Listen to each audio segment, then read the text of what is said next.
En el nombre del Padre, y del Hijo, y del Espíritu Santo. Amén. 13 de marzo del 2025. Queridos hermanos, se habla de guerras, de rumores o peligro de guerra, pero démonos cuenta de que la vida es una guerra decisiva para nuestra salvación.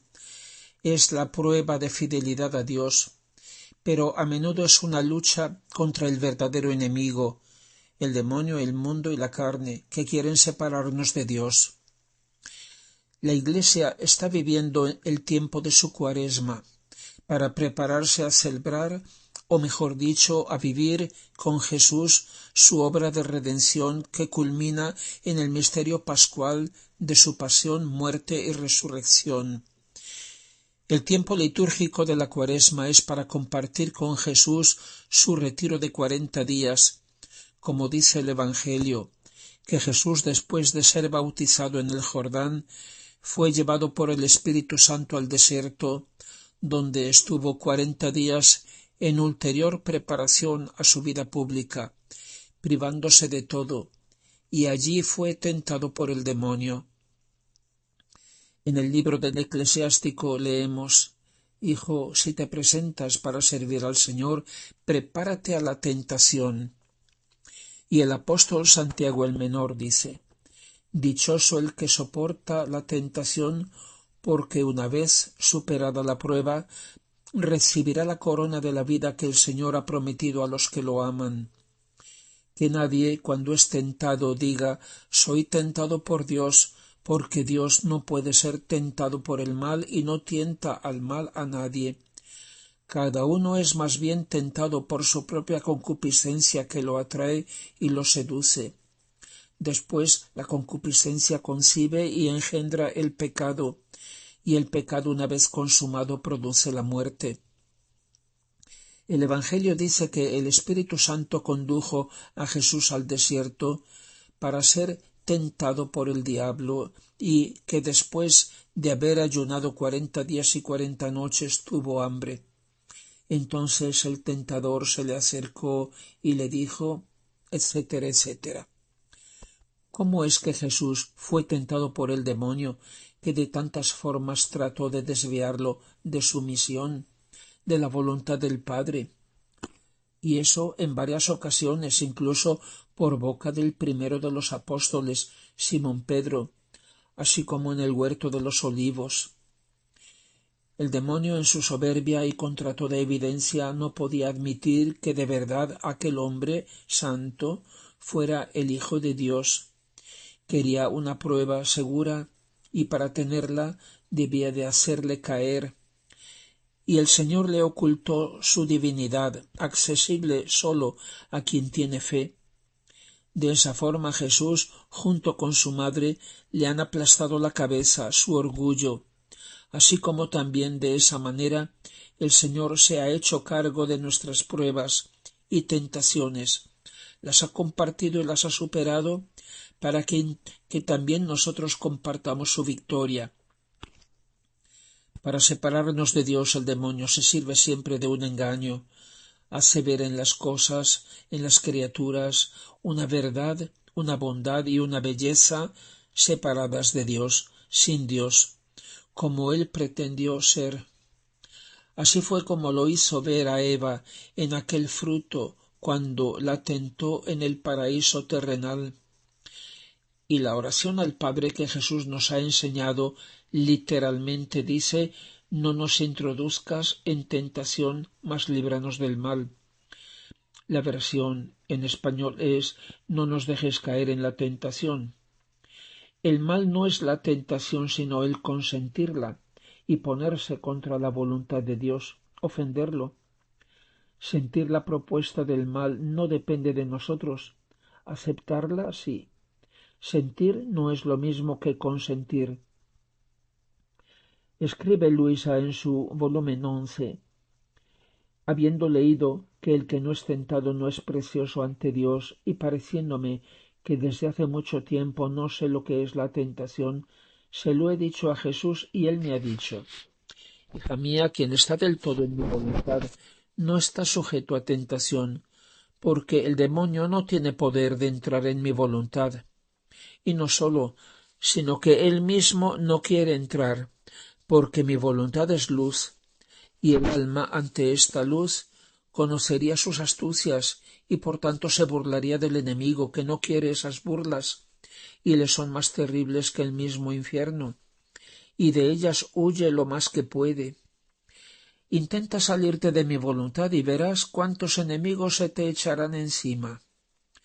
Quien está en mi voluntad lleva siempre en alto la bandera de la victoria, y ninguno de sus enemigos se atreve a hacer frente a esta bandera invencible.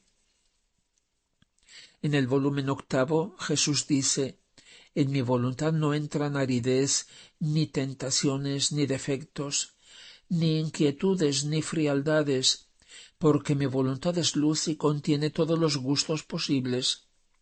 La voluntad humana no es más que una gotita de tinieblas, toda llena de disgustos. Así que si el alma ya está dentro de mi querer, antes de entrar al contacto con mi querer, la luz ha disuelto la gotita de tinieblas para poder tenerla en sí. El calor ha disuelto el hielo y la aridez, los gustos divinos han eliminado los disgustos, y mi felicidad la ha liberado de todas las infelicidades. Es evidente que vivir en el divino querer, aun siendo perfectamente posible para el Señor y realizable en nosotros, no es cosa pequeña o banal, que en un momento de fervor uno se lo pueda atribuir sin ser aún realidad. Hasta aquí hemos hablado de tentaciones. Hace falta también hablar al mismo tiempo de la prueba. Cuando pedimos al Padre que no nos deje caer, literalmente que no nos introduzca en la tentación, no significa que nos exima de la prueba, sino que no haga falta que nos tenga que llevar de una oreja al tentador. Una tentación puede venir de 3 enemigos: el demonio, el mundo, la carne. El común denominador de toda tentación es preferir nuestro propio yo a Dios. En el ser, en el tener y en el gozar, que llevan a los vicios capitales. Respectivamente, en el ser lleva a la soberbia y a la ira. En el tener lleva a la avaricia y la envidia. Y en el gozar lleva a la lujuria, la gula y la pereza. La tentación es siempre desviar la atención y por tanto la intención hacia nosotros mismos, incluso en cosas espirituales, y así se enfría el amor al Señor. Ahora el demonio está furibundo porque sabe que se le acaba su tiempo. El mundo, o sea, el antievangelio, está enloquecido, y la carne es solicitada con modos y medios impensables hasta hace pocos decenios. Las almas se debilitan cuando no recurren a los medios sobrenaturales de la gracia, la oración y los sacramentos, y por falta de una formación sólida, además por los continuos asaltos del enemigo a través de nuestros sentidos. Nos ponemos en peligro cuando dejamos que nuestra emotividad preceda al buen sentido iluminado por la fe.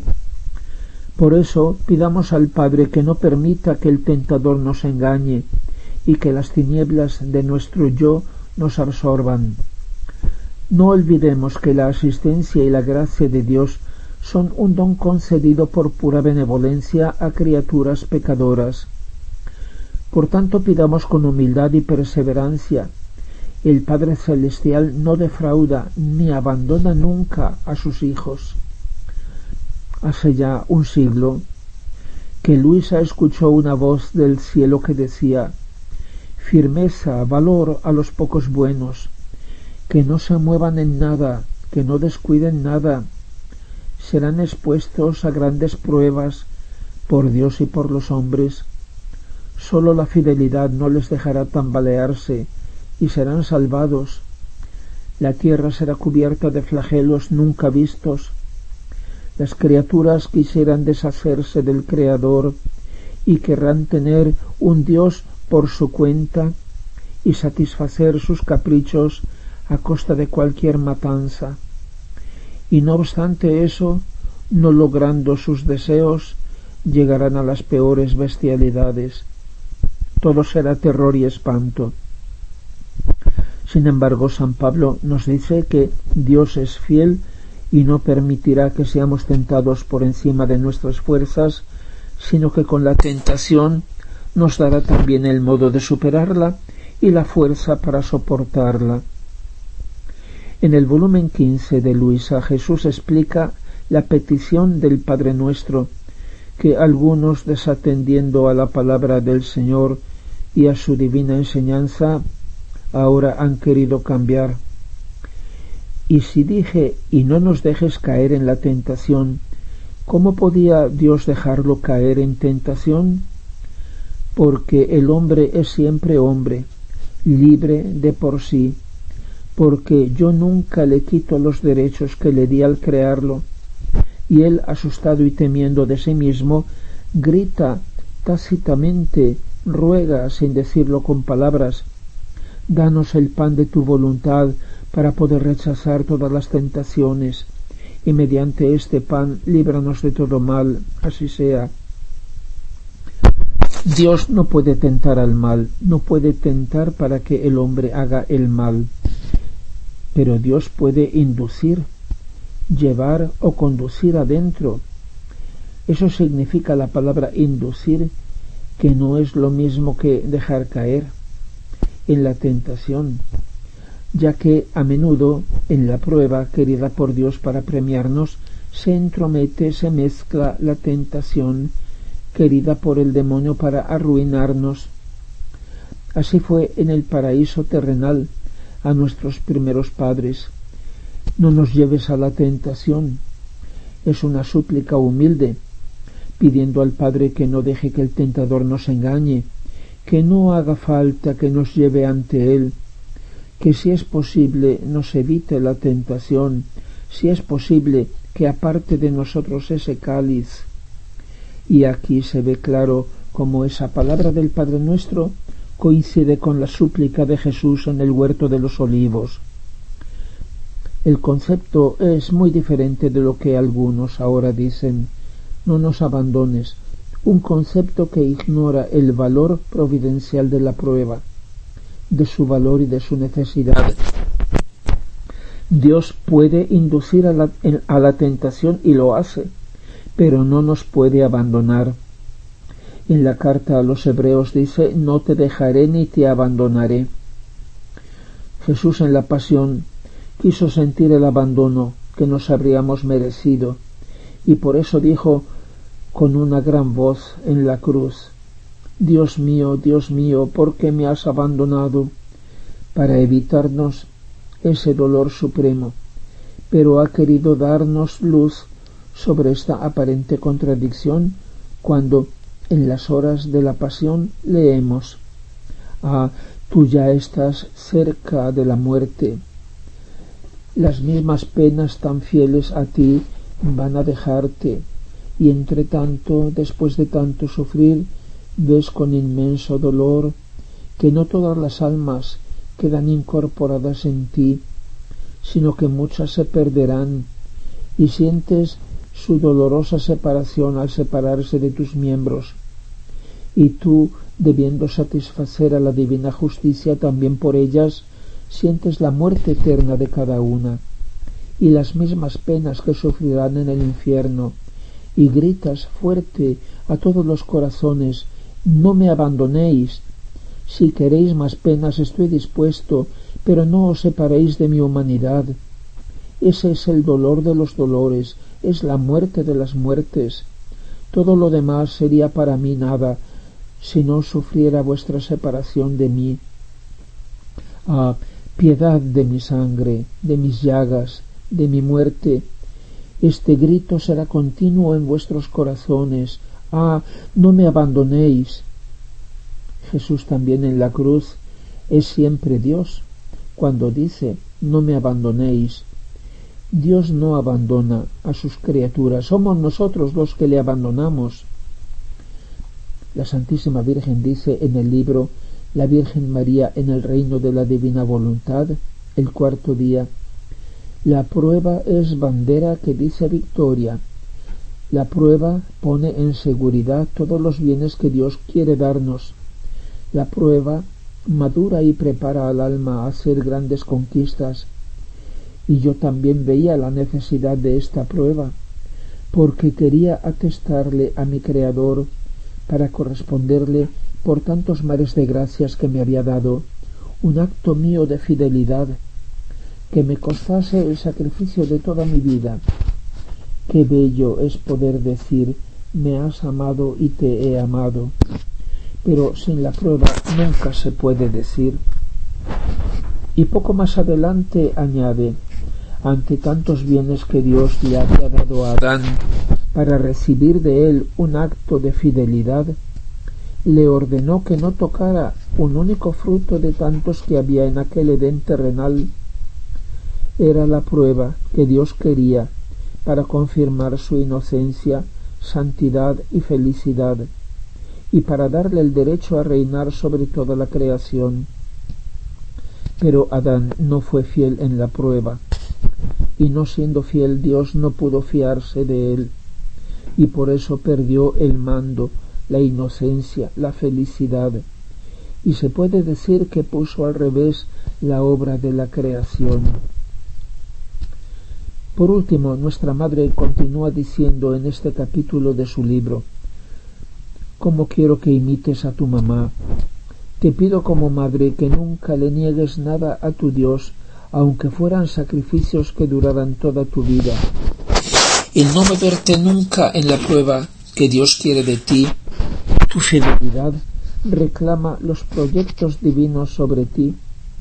Es el reflejo de sus virtudes, que como tantos pinceles hacen del alma la obra maestra del Ser Supremo. Se puede decir que la prueba presta la materia prima en las manos divinas para realizar su trabajo en la criatura, pero de quien no es fiel en la prueba, Dios no sabe qué hacer de él. No solo, sino que desbarata las obras más bellas de su Creador. Por eso, hija mía querida, sé atenta.